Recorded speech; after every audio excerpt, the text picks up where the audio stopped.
Hello everyone, welcome back to my daily cooking vlog. ಇವತ್ತಿನ ವಿಡಿಯೋದಲ್ಲಿ ಒಂದು ವೆಯ್ಟ್ ಲಾಸ್ ರೆಸಿಪಿಯನ್ನು ತೋರಿಸ್ತಾ ಇದ್ದೀನಿ. ಇದನ್ನು ನೀವು ಸಿಂಪಲ್ ಆಗಿ ಈಸಿಯಲ್ಲೇ ಮಾಡ್ಕೊಳ್ಬೋದು.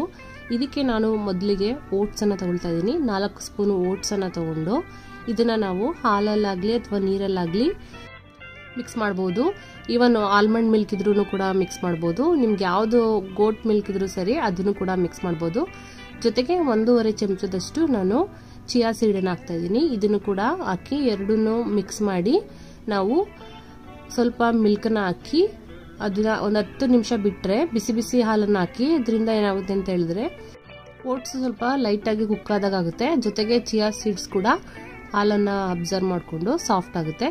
ಎರಡು ಸಾಫ್ಟಾಗಿ ನೀಟಾಗಿ ಮಿಕ್ಸ್ ಆಗುತ್ತೆ. ಒಂದು 10 ನಿಮಿಷ ಹೀಗೆ ಬಿಟ್ಬಿಡಿ. 10 ನಿಮಿಷ ಆದಮೇಲೆ ನೋಡಿ ಈ ರೀತಿ ಮಿಕ್ಸ್ ಮಾಡಿ ಕಂಪ್ಲೀಟ್ ಆಗಿ ಅಬ್ಸರ್ವ್ ಮಾಡ್ಕೊಂಡಿರುತ್ತೆ. ಮಿಲ್ಕ್ ಸ್ವಲ್ಪನೇ ಇರುತ್ತೆ ನೋಡಿ. 10 ನಿಮಿಷ ಆದಮೇಲೆ ಈ ರೀತಿ ಸಾಫ್ಟ್ ಆಗಿರುತ್ತೆ. ಇದಕ್ಕೆ ನಾವು 2 ಚಮಚ ಸನ್ಫ್ಲವರ್ ಸೀಡ್ಸ್ ಇದ್ರೆ ಹಾಕಿ. ನಾನೀಗ ನನ್ನ ಹತ್ರ ಸನ್ಫ್ಲವರ್ ಸೀಡ್ ಮುಗ್ದೋಗಿದೆ, ಅದಕ್ಕೆ ನಾನು ಪಂಪ್ಕಿನ್ ಸೀಡ್ಸ್ಗಳನ್ನು ಹಾಕ್ತಾ ಇದ್ದೀನಿ. ಒಂದು ವಾಲ್ನಟನ್ನು ಬ್ರೇಕ್ ಮಾಡಿ ಹಾಕ್ತಾ ಇದ್ದೀನಿ. ನಿಮಗೆ ಯಾವುದು ಡ್ರೈ ಫ್ರೂಟ್ಸ್ ಅವೈಲೇಬಲ್ ಇದೆಯೋ ಅದನ್ನು ಕೂಡ ನೀವು ಹಾಕ್ಕೊಳ್ಬೋದು. ಅದ್ರ ಜೊತೆಗೆ ನಾನು ಒಂದು 5 ಡ್ರೈ ಗ್ರೇಪ್ಸನ್ನು ಹಾಕ್ತಾ ಇದ್ದೀನಿ. ಒಂದು 5 ಹಸಿ ಗ್ರೇಪ್ಸನ್ನು ಹಾಕ್ತಾ ಇದ್ದೀನಿ. ಜೊತೆಗೆ 3 ಡೇಟ್ಸನ್ನು ಕಟ್ ಮಾಡಿ ಹಾಕಿದ್ದೀನಿ.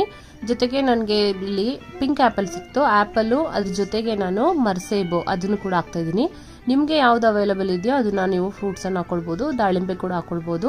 ದಾಳಿಂಬೆ ಸಿಕ್ಕಿಲ್ಲ ಅಂತ ಹೇಳಿದ್ರು ಬೇರೆ ಯಾವುದಾದ್ರೂ ನೀವು ಫ್ರೂಟ್ಸನ್ನು ಹಾಕ್ಕೊಂಡು ಈ ರೀತಿ ಮಿಕ್ಸ್ ಮಾಡಿಕೊಂಡು ತಿನ್ಬೋದು. ಇದು ವೆಯ್ಟ್ ಲಾಸ್ ರೆಸಿಪಿ. ಸ್ವಲ್ಪ ಸಪ್ಪೆ ಅನಿಸಿದ್ರು ನಮಗೆ ಮಧ್ಯ ಮಧ್ಯದಲ್ಲಿ ಡೇಟ್ಸ್ ಸಿಗೋದ್ರಿಂದ ಸ್ವಲ್ಪ ಸ್ವೀಟ್ ಅನಿಸುತ್ತೆ, ತಿನ್ನೋದಕ್ಕೆ ಕಷ್ಟ ಆಗ್ಬೋದು. ಬಟ್ ಆದ್ರೂ ಇದು ವೆಯ್ಟ್ ಲಾಸ್ ರೆಸಿಪಿ ಆಗಿರೋದ್ರಿಂದ ಒಮ್ಮೆ ಟ್ರೈ ಮಾಡಿ, ತುಂಬ ಇಷ್ಟ ಆಗುತ್ತೆ ನಿಮಗೆ. ಸೊ ನೋಡಿದ್ರಲ್ಲ, ಇದು ಇವತ್ತಿನ ವೆಯ್ಟ್ ಲಾಸ್ ರೆಸಿಪಿ. ಈ ವಿಡಿಯೋ ನಿಮ್ಗೆ ಇಷ್ಟ ಆದರೆ ಲೈಕ್ ಮಾಡಿ, ಶೇರ್ ಮಾಡಿ, ಸಬ್ಸ್ಕ್ರೈಬ್ ಮಾಡಿ. ಮತ್ತೊಮ್ಮೆ ಒಂದು ಹೊಸ ವಿಡಿಯೋದಲ್ಲಿ ನಿಮ್ಮನ್ನು ಭೇಟಿ ಮಾಡ್ತೀನಿ. ಅಲ್ಲಿವರೆಗೂ ಎಲ್ರಿಗೂ ಒಳ್ಳೆಯದಾಗಲಿ. ಜೈ ಶ್ರೀರಾಮ್.